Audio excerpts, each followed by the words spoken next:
Ada orang zikir nangis, ya. Ada orang zikir merinding-merinding. Ada orang zikir berteriak-berteriak. Ada orang zikir pingsan. Ada yang zikirnya sembari bergerak. Namanya ar-raqs was-sama. Di Turki disebut sema. Itu di Mesir masih ada nggak tuh? Masih ada ya? Thariqah Siddiqiyah masih begitu ya? Tijani masih begitu. Syazili juga. Oh, beda dengan Syaziliani berarti. Kenapa zikir bisa lembut, bisa keras, bisa berteriak? Tadi kita udah bahas di Masjid Al-Muqaddis sebagiannya. Mungkin yang ikut kita ulang di sini. Saya buat ilustrasi tadi. Kalau Bapak nonton bola, bolanya mau gol, mulutnya dikunci, gimana Pak? Itu efeknya gimana? Bapak gimana? Gitu ya, benar ya? Gitu. Ada guru bilang ke muridnya, kalau zikir jangan berisik, mulut ditutup, lidah dilipat ke langit-langit. Tapi gurunya ngomong satu hal, si muridnya lupa. Lemah lembutkan badan. Si murid enggak, badan dikencang-kencangkan. Ketika dia zikir, coba Pak, lidah dikunci. Bapak mau baca ya Allah, gitu enggak? Maka ada orang zikir kayak orang kesurupan, Pak. Itu bukan kesurupan setan, kesurupan asma. Kalau kesurupan asma perlu diruqyah enggak? Yang ngeruqyah perlu diruqyah. Berarti dia enggak mengerti. Antum kalau enggak ngerti, orang ini lagi disentuh oleh nama Allah atau disentuh oleh setan, berhenti ngeruqyah. Berarti jangan-jangan di badan antum ada iblis. Akhirnya nuduh orang ahli zikir kesurupan. Berarti basirohnya belum kebuka ngeruqyah orang. Ruqyah, apa arti ruqyah? Menaikkan, tadinya dia hina, kesurupan ke orang gak jelas, dikembalikan kesadarannya. Ini orang super sadar, dia sedang zikir, sedang asik dengan zikrullahnya. Beda kalau orang kesurupan asli, Pak. Itu yang ngerti itu bisa merasakan di kolbunya. Nah, kalau lo mengerti gitu, berhentilah praktek-praktek yang berbahaya. Ntar setannya pindah ke antum semua. Itu kejadian sudah. Ada satu rumah, udah masuk YouTube seingat saya, menyimpan kaligrafi nama Ashabul Kahfi. Ashabul Kahfi itu nabi Pak semua, bukan rasul, itu nabi. Siapa nama ini? Maksalmina, Tamliha, kayak nama orang India ya, kayak lagu India, Tumpihoyoyo itu. Itu nama wali Pak, kalau minimal di zaman ini, nama nabi di zaman itu. Orang kesurupan di rumah, setan masuk. Setan tuh pengennya nama-nama Allah, nama kekasih Allah dihina gak? Malangnya peruqyahnya tidak mengenal ma'rifatus syayatin, gak tahu ilmu ma'rifat setan. Jadi setan tuh ada ma'rifatnya, biar gak jadi setan. Walhasil orang kesurupan tuh ngomong dia tunjuk, dia lagi kesurupan jin jahat, setan, ditunjuk-tunjuk nama Ashabul Kahfi. Akhirnya disuruh hancurkan. Senyum gak setan setelah itu? Senyum, diam dia, pura-pura. Itu dia bukan hilang, dia cuma sembunyi sebentar di balik pembuluh darah kita. Berhasil gak dia menghina Allah dan Rasulnya? Itu nabi Pak, nama nabi, itu Mlikho itu. Dihancurkan, dipukul-pukul itu kaligrafinya. Betul gak? Nah, kalau gak ngerti-ngerti amat, berhentilah beruqyah ya. Tobat kepada Allah, cari lagi ilmunya. Ilmu itu luas. Di atas ruqyah yang antum tahu ada ruqyah lagi di atasnya. Rasulullah tuh ngeruqyah pakai sentuhannya, keluar langsung. Bisa gak ngeruqyah begitu? Pada berhenti semua nih yang ruqyah ya. Nggak, jangan tutup kuliahnya. Jangan tutup, pelajari. Ya. Baik. Jadi orang-orang ini kolbunya agak sedikit girang, Pak. Karena dia girang, ekspresinya harus diungkapkan di lidah, keluarlah teriakan. Ada yang bisa menyalurkan di badannya, bergerak dia, namanya roks. Itulah Jalaluddin Ar-Rumi. Ketika kolbunya girang menyebut nama Allah, badannya berputar-putar menari. Tarian itu indah atau tidak? Kenapa tari itu menjadi budaya? Karena dia indah. Udah pernah lihat Whirling Darwish Rumi belum? Indah kan? Indah sekali itu, muter, kuat itu. Sembari dia berputar, dia berkalam-kalam, kalam-kalam yang indah. Dicatatlah, jadilah Masnawi Imam Rumi. Ada yang nggak sanggup, nangis, lewat air mata keluarnya. Ada yang nggak keluar air mata, keluarnya lewat paha, gerak-gerak pahanya. Ya. Kalau suraunya surau kayu, udah gempa-gempa separuh, Pak. Ada yang tidak sanggup lagi, tubuhnya tidak sanggup, terjadilah pingsan. Itu disebut fana. Jadi itu gak ada masalah, Pak, gak usah khawatir ya. Udah ada ulama kok yang jelasinnya. Dan itu bukan ritual Syiah. Itu hanya salah satu seni dalam berzikir. Tapi saya memilih tidak itu ya. Cuma tidak melarangnya, karena ada ulama yang membolehkannya. Imam Ghazali memberikan syarat.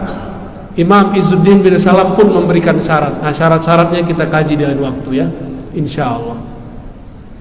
Ada pertanyaan?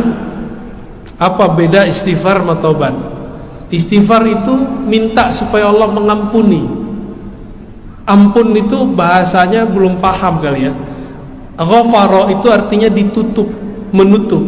Minta supaya Allah mentipek dosa kita. Itu namanya istighfar. Maka ghafara bermakna satara. Allah maghfir lana sama artinya Allah masturna. Di dalam Dalailul Khairat ada satu doa, Allah masturna bisitrikal jamil.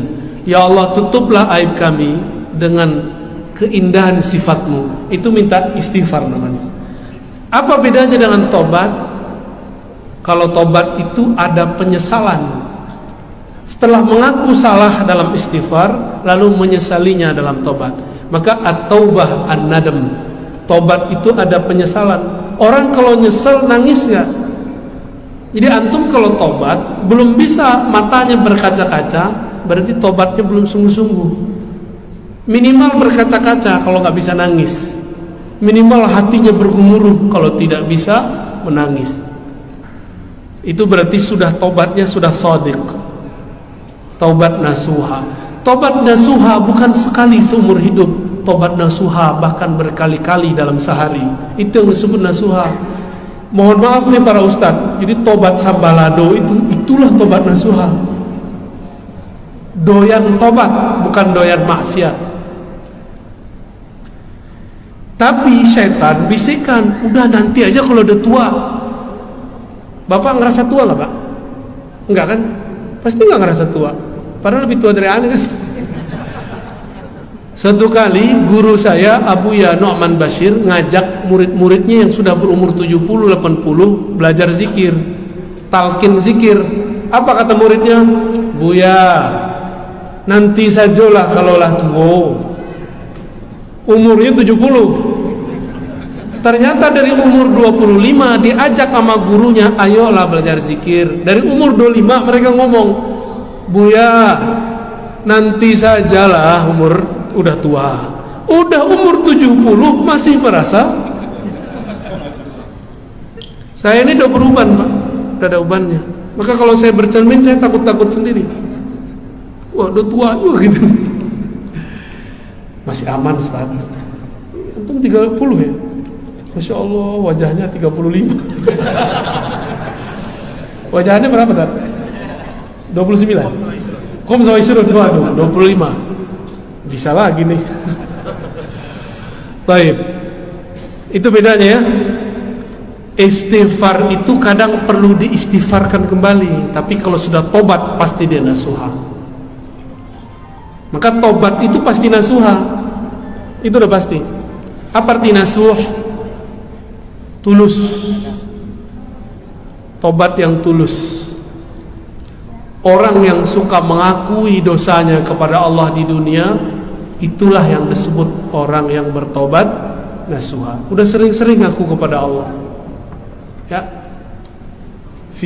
teman, خلاص. Waduh, yaudah, silakan diatur lah Ustaz. Ya, fadal, langsung. Akhir ya. Baik, kata beliau ini akhir marrah. Antum tahu nggak artinya? Taunya akhir kan? Marrahnya kursus sama Ustaz Anoh. Assalamualaikum warahmatullahi wabarakatuh. Yang dekat Pak, yang dekat mic-nya. Suara Bapak terlalu halus, lebih halus dari gadis. Terima kasih Ustaz telah menjelaskan mulai dari awal bagaimana para hadis ini dikenal sebagai hadis yang dirujukan kita hari ini. Kemudian juga tetap menjelaskan tentang akidah Ahlussunnah wal Jamaah. Alhamdulillah penjelasan ini mengingatkan saya untuk tadi tentang kajian-kajian yang pernah diajarkan kepada kami. Alhamdulillah ada dua hal yang saya ingin disampaikan. Yang pertama, kalau yang tadi sudah tentang hadis ini dengan lupa dan sebagainya, dan dikaitkan dengan sekarang ini dengan yang populer di kalangan masyarakat ini adalah Imam Albani. Siapa? Albani. Apa? Al-Nof. Albani Al-Nofi. Baik. Ya. Bagaimana siapa Albani ini dan bagaimana berpandangan Albani. Oke. Yang kedua, berbicara tentang paham al-hadis. Ini tentu mungkin sepengetahuan saya, paham ini juga dikembangkan dari sumbernya yang pertama Syekhul Islam sekarang Ibnu Taimiyah. Ibnu Taimiyah.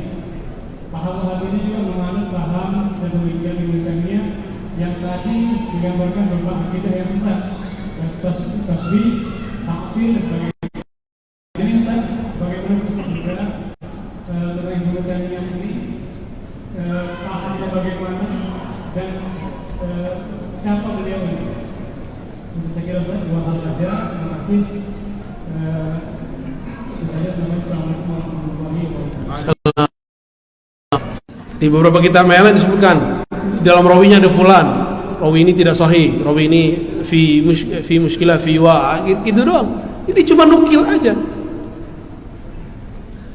Itu biasa teman-teman, ini biasa, ilmu standar orang belajar ilmu. Apalagi di zaman ini semua nama-nama rawi, nama-nama periwayat yang kita tulis kayak tadi Al-Khallat, ya Ibn Khallat, ya ada Ibrahim ibn Nafi', itu sudah ada semua, tinggal dicari, selesai. Namun kita tidak perlu untuk mentakhrij lagi. Antum masih kurang yakin dengan takhrij Imam Bukhari? Ini sahih kan nih? Kalau berbeda Albani dengan Al-Bukhari, ikut siapa? Serius? Kalau ada orang berani mendoifkan hadis dalam Sahih Bukhari, bermasalah nggak orang itu? Serius? Serius? Albani mendoifkan 2 hadis di Sahih Bukhari, bermasalah nggak? Tuh, kena racun antum kan? Guru kami Dr. Badi Said Al-Laham, murid Syekh Nurul Itir, mengatakan dalam disertasinya, seandainya saja Albani, termasuk Sidi Ahmad Ghumari, Abdullah Ghumari disebut, seandainya Ghumariyin dan Albani wara' menahan diri untuk tidak mengkritisi Sahih Bukhari, nama mereka akan disanjung-sanjung di alam semesta, akan disanjung-sanjung oleh peneliti-peneliti hadis. Cuma sayang, nafsu meneliti kadang lebih besar daripada kearifan. Syekh Albani pun bernafsu mendhaifkan 2 hadis di Sahih Bukhari. Itu hadisnya dahsyat lagi ya. Nantilah ada waktu, nanti ingetin saya Ustaz, hadis Bukhari yang didhaifkan oleh Syekh Albani. Nanti kita teliti, kita takhrij hadisnya. Di mana kekeliruan Syekh Albani, di mana tertipunya Syekh Albani. Kira-kira yang tertipu Al-Bukhari atau Albani? Serius? Yakin? Masa Al-Bukhari ketipu, ya enggak? Albani gurunya nggak nyampe 10. Itu kalau di kitabnya ada salah satu orang yang nulis tentang terjemah Albani, gurunya cuma sebutkan 3, ditambah guru ijazah 1, 5 lah ya sama bapaknya. 5 lawan ini punya guru 1700, gimana? Tapi kita nggak boleh benci Albani ya. Kita jadikan saja Albani ini sebagai motivasi supaya ngaji hadisnya lebih benar ya. Gitu aja Pak ya. Maka saya sangat apresiasi ada kajian hadis Sahih Bukhari Sunanul ada gesek-gesek dikit sih, udahlah dibuang lah itu, ngaji hadis aja Pak. Kalau disebut nama Rasul masih mau tengkar. Mau diaku jadi umat Muhammad gak? Sallallahu alaihi wasallam. Ya ini kita kan banyak benderanya tuh macam-macam lambangnya di belakang kepala antum tat. Gesek-gesek dikit udah lupain, disebut nama Rasulullah, hilangkan semua ego kita. Ya, nggak disebut-sebut lambangnya, udahlah biarin aja sih. Di akhir zaman ini ego orang pada tinggi. Berhasil melewati itu, antum akan menjadi pejuang-pejuang yang sebenarnya. Ya. Terus yang kedua tadi Syekh Ibnu Taimiyah. Kajian tentang Ibnu Taimiyah sudah banyak saya kaji. Setiap kepat baru itu prorotin mulu sama Al-Nofi Albani. Ya, silakan dilihat lagi Pak. Pendek cerita, Syekh Ibnu Taimiyah bukanlah ulama salaf. Dia ulama khalaf. Apa arti khalaf? Ulama yang ada setelah masa salaf. Tahun berapa wafatnya? 728. Tadi saya nanya kepada para asatis, Ustaz, Syekh Ibnu Taimiyah itu dianggap keliru oleh ulama 4 mazhab di zamannya. Kira-kira mereka waras, bodoh atau pintar? Ulamanya. Ulama yang mengatakan Ibnu Taimiyah ente keliru, mereka waras nggak? Mereka bodoh atau alim? Mungkinkah 4 mazhab ini berkumpul untuk bodoh berjamaah? Mungkin nggak? Kan nggak mungkin.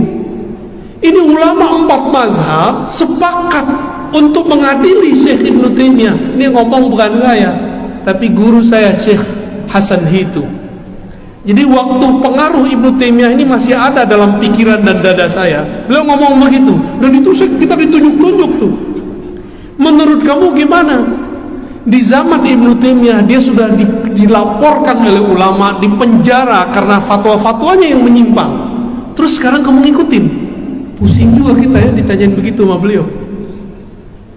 Makanya saya tanya balik sama kita semua.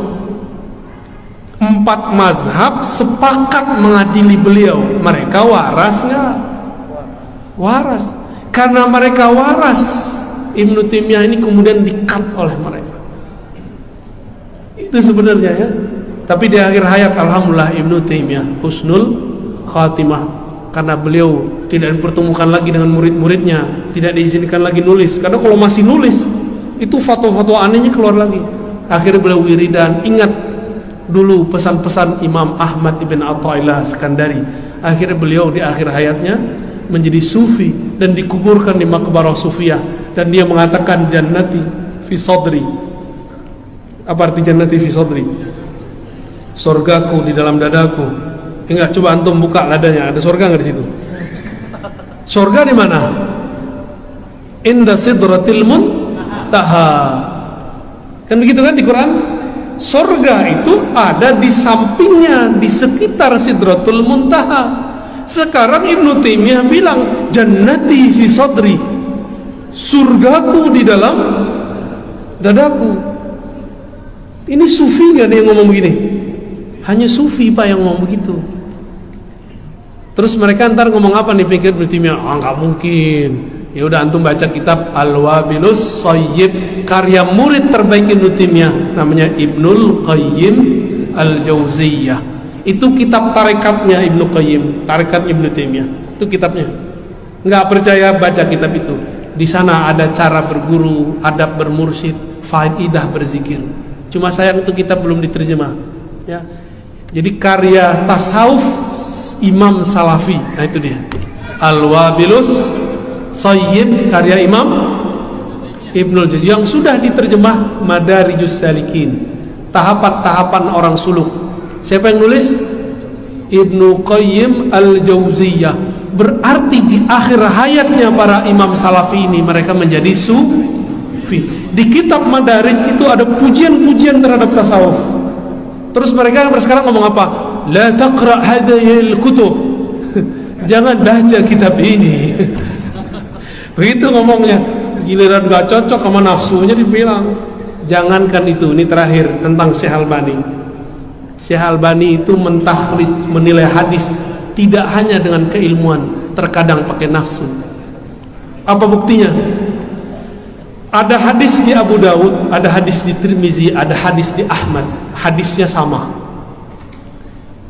Sayyiduna Abdullah bin Amr itu menuliskan nama Allah yang kemudian dijadikan jimat atau rajah untuk anaknya. Pernah nonton film Si Pitung nggak teman-teman dulu? Itu ada jimat nggak? Jimat gede itu ya, mirip-mirip itu apa namanya, bukan X-Men, itu apa namanya, Avenger, tapi beda. Abdullah bin Amr menuliskan a'udzu bikalimatillahi tammat min syarri ma khalaq. Terus ada lafaz tambahannya, min ghadabi bla bla bla bla. Ditulis, dikalungkan ke anaknya yang belum bisa baca tulis, belum bisa membaca. Syirik nggak? Sahabat loh. Halo. Itu namanya apa bahasa kitanya? Jimat. Maka jimat itu bukan masalah kalung mengalungkannya, tapi yang ditulis apa? Apa yang ditulis itulah halal haramnya. Jangan jimat langsung haram. So ahli tauhid ente ya. Benerin dulu tauhidnya. Kalau masih meyakini nasi yang mengenyangkan, itu lebih bahaya dari jimat tuh. Masih yakin propolis yang menyembuhkan dari, itu bahaya itu. Tapi ngambil asbab dengan obat itu baru boleh ya. Apa kata Syekh Albani? Ini beraninya dia kepada Rasulullah, beraninya dia kepada ulama-ulama pengabdi khidmah ke Rasulullah. Ini yang meriwayatkan Imam siapa? Abu Dawud, Tirmizi, Ahmad. Imam Tirmizi bilang ini hadis sahih, hasan sahih. Antum bisa bayangin dokter hadis nih nyebut Imam Tirmizi langsung keluar sahihnya ya. Apa kata Syekh Albani? Separuh yang awal sahih, separuh belakang nggak sahih. Separuh awal kalimat a'udzu bikalimatillahi tammat sahih. Tapi kalau Ibnu Amr nulis dikalungkan nggak sahih, padahal sanadnya sama, lafaznya satu. Bahasanya apa Ustaz? Tanaqud, kontradiktif. Bahkan dalam dirinya sendiri kontradiktif. Itu kaidah dari mana cara mentakhrij begitu? Nih saya pertanyaan. Kalau berbeda murid Bukhari namanya Tirmizi dengan Albani, ikut siapa? Tirmizi lah ya. Imam Tirmizi bilang sahih, Albani bilang separuh sahih, separuh nggak sahih. Antum ikut siapa? Siapa yang ikut hawa nafsu? Maka benarlah masyayikh Syam, ulama Syam berkata, Albani idza ajabahu sahhah. Kalau dia takjub dia sahihkan. Wa iza lam yu'jibhu dha'afah. Kalau dia nggak takjub, dhaif. Tuh dia nggak takjub sama lafaz ini. Bahkan satu lafaz, kalau ngikutin kaidah ilmu hadis, sanadnya sahih, lafaznya tidak bermasalah, Kenapa dia bagi-bagi separuh? Karena hawa nafsu mazhabiyah. Jadi mazhab ini ada nafsunya. Maka pesan saya terakhir malam ini, sebelum kita tutup kajian, tolong bermanhaj Ahlussunnah bukan dengan ambisi, bukan dengan emosi. Berakidahlah dengan hati. Ya. Maka kalau berakidah dengan hati, maka muncullah rahmah. Jadi jangan pernah benci Salafi, jangan pernah benci Ibnu Taimiyah. Kritik boleh, tapi benci jangan. Bisa bedakan? Ya, walaupun mereka bilang mengkritik mereka disebut fitnah, itu bahasa dia. Ya, biarin aja. Kita nggak usah tanggapi banyak-banyak. Irhamu man fil ard, yarhamukum man fis sama. Sayangi makhluk di bumi, maka yang di langit malaikat pasti sayang kamu. Malaikat tidak mungkin sayang kecuali Rabbul Arsyil Azim menyayanginya. Allah Ta'ala yang istawa alal arsh akan menyayanginya. Semoga yang hadir malam ini mendapatkan percikan kasih sayang Allah SWT. Allahumma bihaqqi Sayyidina Muhammad. Ya Allah, dengan cinta kami, dengan iman kami yang tidak sempurna ini, ya Allah, tolong sempurnakan ya Allah. Maka rahmatilah kami dengan berkah Nabi Muhammad SAW. Allahumma bihaqqi sunanikal Mustafa. Ya Allah, dengan sunnah-sunnah Nabi Engkau yang terpilih, maka pilihlah kami menjadi pujuang-pujuang Ahlus Sunnah wal Jamaah. Ya Allah, ya Rahman, ya Rahim, akhrij min qulubina asyirk. Ya Allah, buang, bersihkan kalbu kami daripada syirik, bersihkan kalbu kami daripada hasad, bersihkan kalbu kami daripada iri dengki, bersihkan kalbu kami daripada su'uzan, bersihkan kalbu kami dari semua penyakit kalbu, terutama lalai kepada Engkau. Allahumma salli ala Sayyidina Muhammad. Sama-sama baca, Allahumma salli ala Sayyidina Muhammad. Ya Allah, sampaikan salam rindu kami, salam cinta kami kepada baginda Nabi Muhammad sallallahu alaihi wasallam. Ya Allah, sampaikan salam maaf kami. Kami umatnya tapi tidak serius mengikutinya. Kami umatnya tapi tidak sungguh-sungguh ittiba mengikuti ajarannya. Tapi tetapkanlah kami ya Allah berjuang di jalan Nabi-Mu ya Allah, mati dalam husnul khatimah. Rabbana atina fid dunya hasanah wa fil akhirati hasanah wa qina adzabannar. Wa sallallahu ala sayyidina wa maulana Muhammad wa ala alihi wa ashabihi wa li baitihi wa dzurriyyatihi ajma'in. Walhamdulillahi rabbil alamin. Subhanakallahumma wa bihamdika asyhadu an la ilaha illa anta astaghfiruka wa atubu ilaik. Assalamualaikum warahmatullahi wabarakatuh.